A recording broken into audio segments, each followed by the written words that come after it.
বরিশালকে পক্ষ থেকে আমরা সকল মানুষের পক্ষে এবং আমাদের দেশে যে অবস্থা বর্তমানে সৃষ্টি হয়েছে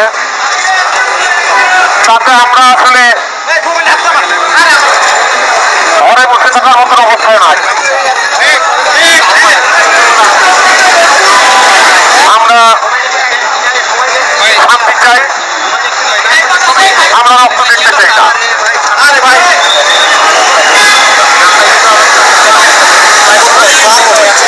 আমরা সকল নির্যাতন, গোলাগুলি, হত্যা, রক্ত এগুলো দেখতে চাই না। এগুলোর বাইরে আমরা থাকতে চাই, আমরা শান্তি চাই।